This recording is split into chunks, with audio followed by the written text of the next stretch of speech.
Tu crois déjà bien utiliser Notion, mais si tu t'es pas tenu à jour de chacune des nouveautés sorties mois après mois pendant 2025, eh ben tu passes sûrement à côté de 80% de sa puissance. Dans cette vidéo, je vais te montrer les 3 plus grosses fonctionnalités qui ont changé mon quotidien cette année. Je m'appelle Vincent, je suis consultant Notion et j'utilise Notion tous les jours pour gérer mes projets, mes clients, ma chaîne YouTube, ma production de contenu. Et aujourd'hui, on va voir les 3 nouveautés de 2025 qui m'ont fait gagner un temps fou dans mon organisation. Et je vais te montrer comment les utiliser facilement avec un exemple concret pour chacune de ces 3 fonctionnalités.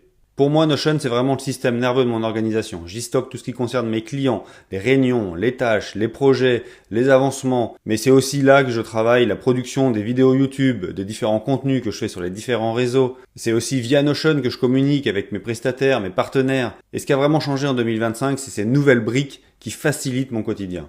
La première grosse nouveauté, je t'en ai parlé dans plein de vidéos, c'est Notion AI. C'est vraiment un élément central qui est sorti cette année. Ça existait déjà un petit peu avant, mais le fait qu'il soit devenu un agent personnalisable avec une page de configuration a tout changé pour moi. Aujourd'hui, je lui parle constamment, tous les jours, je lui pose des questions, je lui demande de travailler, de me préparer des choses.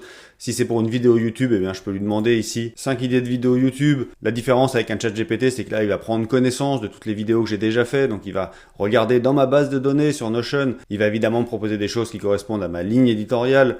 Et puis, si jamais, par exemple, la 5e me plaît, eh bien, je peux lui demander, ajoute la 5e dans ma liste de vidéos à faire. Et une fois que je fais ça, il va la créer dedans. Et comme il connaît exactement la structure de mon Notion, eh ben, il est capable de l'ajouter dans la bonne base de données. Je peux cliquer ici, je retrouve l'information de ma vidéo ici, je peux continuer à discuter avec lui. Et ça, tu peux le faire dans plein d'autres cas d'usage. Tu peux lui demander de faire une analyse de ta base CRM et de décider qui tu dois relancer cette semaine, éventuellement avec le bon angle. Et là, il a été capable d'analyser mes réunions, mes tâches, mes projets, mes clients évidemment, et d'aller chercher des noms de clients et de dire que ici, j'ai eu le dernier échange le 27 novembre et que pour le moment, il est toujours au statut prospect, donc il faut que je le relance, et ainsi de suite sur chacun des clients comme ça. Mais tu peux aussi t'en servir pour réfléchir, pour préparer des choses. Par exemple, si je devais travailler avec EDF, je pourrais lui dire, pour un nouveau client EDF, génère-moi une checklist d'onboarding, un questionnaire à envoyer, les 5 premières tâches projet typiques, et lui demander de préparer ça. Et là, il travaille dans une fenêtre de discussion, mais évidemment, son travail, il s'arrête pas dans la fenêtre de discussion. On peut lui demander d'ajouter ce contenu dans la nouvelle page, ici. Et on se retrouve donc avec notre page d'onboarding qui est toute prête. Évidemment, là, elle est autonome, c'est une page privée toute seule, mais j'aurais pu lui demander de l'ajouter dans mes vraies bases de travail pour que ça puisse être un vrai client. Alors, si tu veux que je t'aide à tirer le maximum de Notion et de Notion AI pour ton activité, abonne-toi à la chaîne, laisse un like, ça m'aide à produire plus de vidéos comme celle-ci. La deuxième fonctionnalité dont je suis tombé amoureux dès le premier jour, c'est les notes de réunion d'OPLIA. Elles ont évolué en plus courant 2025 pour devenir de plus en plus efficaces et de plus en plus actionnables dans Notion. Je te remontre exactement comment ça fonctionne. C'est très simple à mettre en place. À partir du moment où tu as le forfait business et que tu as accès à Notion AI, c'était pareil d'ailleurs pour la fonctionnalité précédente, eh bien tu vas avoir accès à un bloc qui s'appelle notes de réunion. Tu peux y accéder grâce au slash notes de réunion générées par l'IA. Et une fois que tu as ça, eh bien tu as un bloc ici très intelligent qui vient d'apparaître, mais qui paraît très simple, c'est-à-dire que tu vas pouvoir juste, toi, prendre quelques notes en réunion. Franchement, tu peux en prendre le moins possible. Moi, je m'en sers uniquement pour lui donner quelques petites définitions ou bien des noms d'entreprise ou des choses comme ça qu'il va pas être capable d'inventer. Mais à part ça, la seule chose que tu as à faire, c'est cliquer sur commencer la transcription. Et à partir de là, Notion va commencer à enregistrer une transcription. Tu vois, ici, on voit que ça commence à travailler. Et donc, il enregistre tout ce qui se passe, que ce soit par ton micro ou bien par l'audio de ton ordinateur. Et donc, que tu l'utilises en visio ou en réunion physique, ça fonctionne de la même manière. Et une fois que la réunion est terminée, eh bien, tu cliques sur arrêter ici et l'IA va automatiquement analyser la transcription qui a eu lieu ici pour en générer un résumé intelligent. Et là, tu vois que Notion a été capable de connaître tout le contenu de la réunion, de l'analyser, de te sortir les objectifs, les actions pour le prochain trimestre. Et si jamais tu veux vérifier l'information, eh bien, il te suffit de cliquer sur le point qui est en bout de ligne, tu cliques dessus et il te retrouve l'endroit où il a trouvé l'information. Ce bloc-là, c'est vraiment une tuerie parce que déjà, il est intelligent au moment où tu l'utilises, mais en plus de ça, il va permettre à Notion AI que je viens de te présenter de comprendre le contexte d'un client. Évidemment, je te conseille que cette note de réunion soit plutôt dans une base de données de réunion, ce qui va te permettre de lier cette réunion à un client, à un projet, à des tâches. Et en faisant ça, eh bien, tu vas pouvoir créer une toile d'informations qui va permettre à Notion AI d'être de plus en plus pertinent et de t'accompagner au quotidien. Mais parfois, faut pas se mentir, Notion n'est pas capable de tout faire.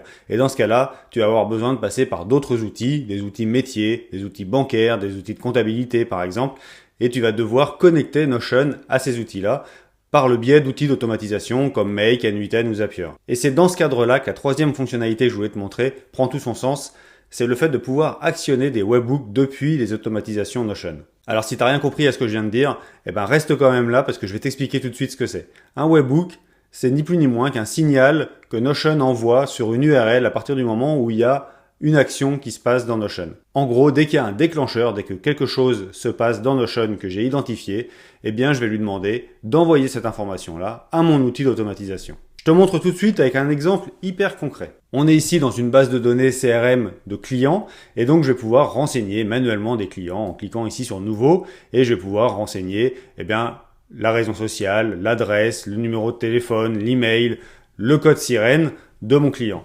Mais moi je trouve que c'est des informations aujourd'hui qu'on devrait plus s'embêter à remplir manuellement. Alors pour automatiser ça, moi j'ai créé un formulaire dans ma base de données et donc je vais pouvoir renseigner l'immatriculation, le sirène de mon client, éventuellement la raison sociale, mais en fait je vais quand même la récupérer et je vais pouvoir déclencher une automatisation avec ça. L'automatisation, elle est accessible depuis le petit éclair que tu retrouves ici et elle s'appelle Recup Info Papers et elle est toute bête. Je lui dis qu'à partir du moment où je vais créer une page dans ma base de données, je dois envoyer un webhook à mon outil d'automatisation préféré qui s'appelle Make.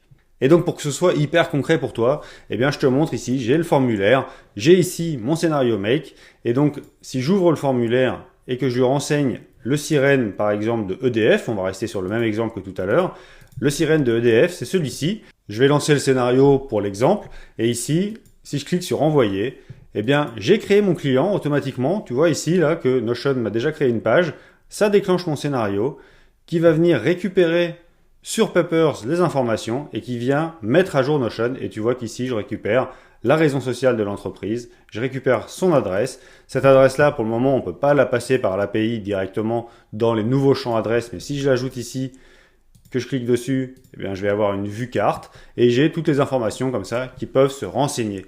Donc tu vois, il m'a suffi de demander à mon client pendant une réunion quelle est son sirène, je renseigne, j'ai pas besoin de toutes les autres informations, j'ai juste à rentrer ça, je clique sur envoyer de manière transparente pendant que je continue à discuter avec mon client. Sa fiche client se crée directement dans mon Notion. On peut aller encore plus loin, c'est-à-dire que je pourrais lui dire, à partir du moment où j'ai ces informations-là qui sont correctes, dans ce cas-là, crée également une fiche client dans mon outil de facturation. Et tu peux même générer automatiquement du coup la première facture d'acompte. Finalement, tout ça est rendu possible par une simple mise à jour qui permet de déclencher des webhooks directement dans une automatisation Notion. Et puis début 2026, tu vas pouvoir aller encore plus loin avec Notion parce qu'il va y avoir l'arrivée des Custom Agents que je teste déjà depuis quelques mois. J'ai pas le droit de t'en montrer beaucoup, mais ce que tu dois savoir, c'est que Notion va te permettre de créer des agents custom qui vont permettre de travailler en tâche de fond sans même que tu t'en rendes compte. Moi, je m'en sers pour générer automatiquement des idées de vidéos, pour travailler sur les scripts de mes vidéos, pour générer des brouillons de posts LinkedIn, pour faire de la veille et pour faire plein d'autres choses que je peux pas te montrer pour le moment. L'objectif, ce sera pas d'ajouter encore plus de complexité, mais plutôt de permettre à Notion de travailler pour toi au quotidien, même la nuit, même quand tu fais rien. Il va pouvoir bosser pour toi en fonction de différents déclencheurs. Alors si c'est un sujet qui t'intéresse, j'ai évidemment une vidéo en cours de préparation sur les Custom Agents. J'ai hâte de te montrer ça dès que ce sera officiel. N'oublie pas de t'abonner à la chaîne, laisse un like, un commentaire, un boost, ça m'aide énormément. Moi, je te dis à la semaine prochaine. Je te souhaite de belles fêtes de fin d'année si tu regardes cette vidéo en fin d'année. À la semaine prochaine. Salut!